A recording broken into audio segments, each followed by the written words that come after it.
Mishmash! Kitbash Corner!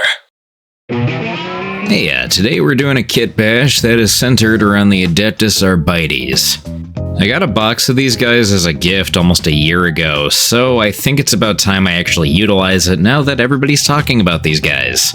And, I don't know, I'm not really kit bashing Arbites, I'm more like kit bashing Imperial Fist Auxiliaries? I don't really know what to call these guys. The thing is I kind of wanted to just paint them as Imperial Fist and make it a joke, but I don't know, I decided to do some kit bashing with these guys, and it's actually pretty reminiscent to the Kettle Helm kit bash I did last year. I wanted to do something 40k, but not necessarily Space Marines for a week. But before we get into all that good stuff, make sure to leave a like, comment, and subscribe, share with a friend, and if you really dig it, consider becoming a channel member. For just $3 a month, you get to see my videos early, and for $5, you get access to a weekly Q&A stream in which I'll showcase your models. You also get access to exclusive roles and channels within the Mishmash Discord, and above everything else, it just really helps me out. Huge thank you to my channel members, you guys are amazing. And if you want to help the channel further, you can use my affiliate links in the description to Wargames Atlantic, Galleri, and other products that I use on the channel. You can also use my discount codes, which will be alongside each of them respectively. But enough of the yapping, time to get bashing. You're sculling. Police brutality coming up! So to begin the process, and I'll say this now, most of these guys are heavy gunners, I decided to use some pieces from the older Tempestus Scions kit. First thing I had to do, however, is snip down the pauldrons to size to actually fit the bodies of the Arbites. The main problem is these arms are a little bit disproportional. Not because of anything wrong with the actual models. I just didn't have all the pieces to actually fit, especially for the weapons. I guess I just missed them over time. As a result, there is kind of an ugly gap between some of the arms, so I had to use a little bit of sprue goo. A little bit. When I say a little bit, I mean a lot of it. I'm dripping it on myself in this shot. Yeah, I might have gone a little overkill with the sprue goo, but I didn't really want to mess with any green stuff. I was kind of lazy. But I guess at this point I can kind of go into exactly what I wanted to do with these guys. Though I did say Imperial Fist Auxiliaries, I really did just kind of go with the flow on these guys, and I just wanted to make some interesting figures. It's really more of just making generic 40k soldiers with just cool drip. That's pretty much what we're going for. And to fit on for the head, I decided to clip down one of the Arbites' heads, and I would fit on an old Tempestus Scion's head because I just think the berets look really cool. I have the old bits lying around, so I might as well use them. And after fitting the head on, it's already pretty much complete. The only thing I really had to do was fit in some extra details with a little bit of extra Tamiya just to smooth things out. And I decided to add in some grenades rather than the typical police batons, just to make him look a little bit more like a mercenary of sorts, rather than just a straight-up cop. Well, that, probably the most simplistic of the bunch, is complete. Admittedly, this one is very simplistic, and of the group, he's probably the least interesting, but, you know, I gotta put the more interesting ones at the end. If you click ahead, you get Tungsten Ball Syndrome. But though he is simplistic compared to the rest, I still quite like him. He's more or less a blueprint for what I wanted to do with the rest of the guys. Speaking of which, let's get to the next figure. For the next guy, I'm going for yet another heavy gunner. This time, however, I'm going with the plasma gun, as I always just really enjoyed the pose of the Scion's plasma gun. I'm always a huge fan of having bits with more casual poses alongside the shooting poses, though the Scion's kit only had the plasma gun in this pose. However, I do this on camera later on, but I did have to trim down the shoulder just a little bit to fit this on the body a little better. Because of the Scion's torsos having indents where the limbs meet, it is a tad necessary to snip things down. But after using a little Tamiya, I decided to give him a sidearm, or I guess a melee option, in the form of this combat knife from the Orlok Gang kit. Considering the Orlok Gang is a bunch of dads with Punisher stickers on their trucks, I find most of the arm pieces, mostly because of the armor that both the Arbites and the Orlok Gang adorn, to fit rather well, mostly because they basically have the same matte black finish.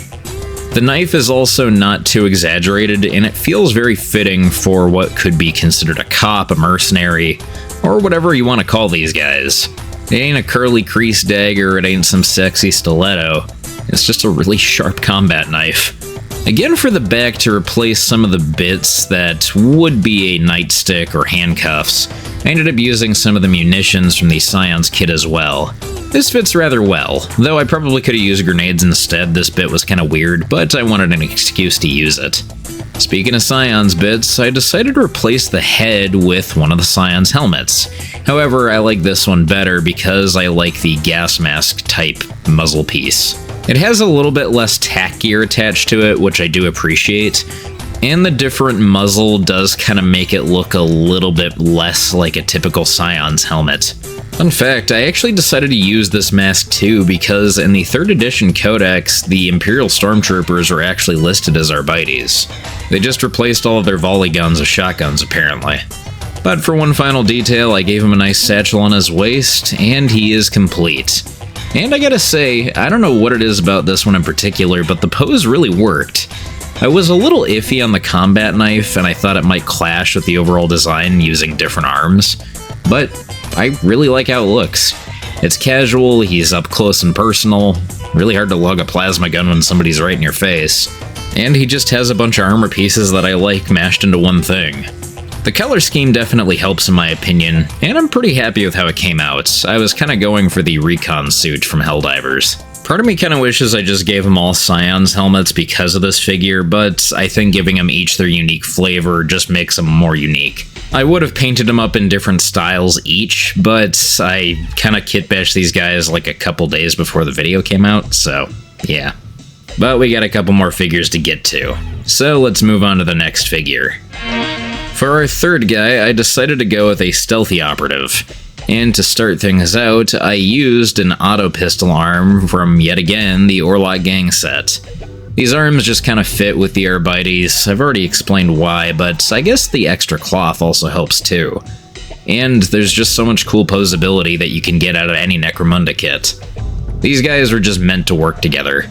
I really wanted to take advantage of the pose, and I decided to go for basically a counterattack to somebody sneaking up on him. I would then add yet another Orlok arm with the combat knife, and this pose works pretty well because he is fully on guard. For his head, however, I did just end up using one from the Arbites kit in the form of this guy, the Malakator.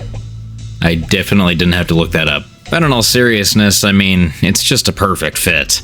The Sam Fisher goggles is just perfect, and I would actually add on the Arbites pauldron to this guy too. This is kind of an odd kit bash because I did this all in one shot. Usually it takes me forever to finish something. However, the final touches that were anything different kit bash wise were just a nice little pouch of extra grenades on the back. This guy is kind of perfect as is, and I feel like fussing with him would be a disservice. Simplistic kit bashes can be just as effective as a very elaborate one. Sometimes a change of bits here and there can really make a difference on a figure. Especially when something already looks incredibly cool, just adding in different bits and flavors here and there can change something up completely.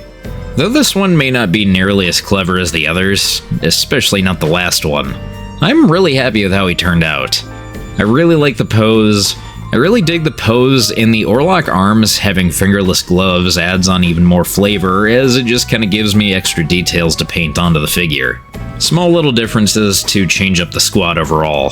Despite painting these guys up really quickly and trying to get this done in a very short amount of time, it is really gratifying to just kind of throw some stuff together and get something cool out of it.